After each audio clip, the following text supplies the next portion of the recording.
Good morning folks, it's Margaret here from M.E.s Orchids and it's Wednesday, and guess what I'm going to do today?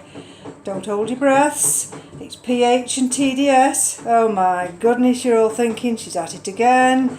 Well, I've been watching Michael's videos and I've had a really good tuition from M.E.s Orchids, so here we go. And the rattling in the background you'll hear is the bread maker just starting its cycle. Anyway, before I digress, that is distilled water, that is rainwater, that one is tap water, that one is fertilised water with the M.E.s fertiliser, and this one is fertilised water with just calcium in. So I'm going to get the TDS and the pH meters out now and see what I come up with. Right, I've done the first stage, and the TDS on the distilled water was just 9. On the rainwater it was 25.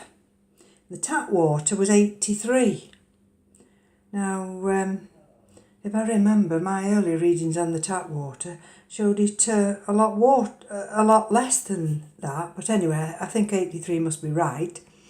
And I've got the rainwater with the fertiliser, the M.E.s fertiliser, and that's come out, well, first originally it come out at 273, and then I did go back to it and try it again, and the second reading came out at 278, and then we've got the rainwater with just some calcium fertiliser.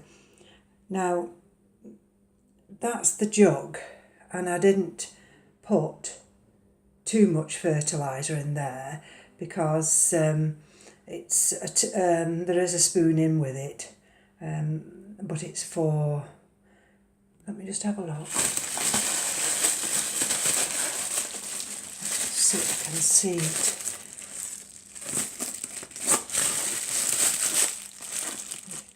Yeah, I wasn't using it. 5 grams to 5 litres of water. So there's no way there's 5 litres of water in there. So I really didn't put an awful lot. And maybe that's why I've only got the reading of 99. Now I do remember when I did this one, and that's a 1.25 litre.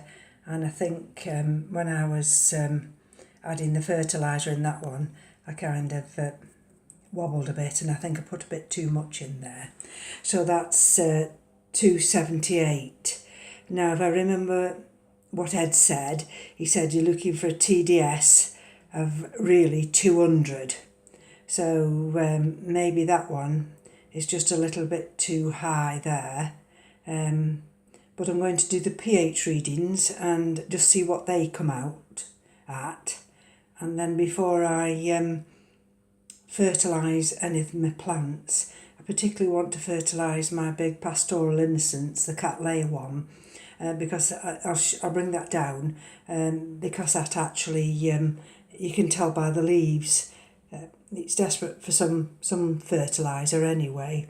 Excuse the shadow on the paper, I've got the light behind me. So if you'll bear with me. Well, I'm back again, and I've been taking my time, and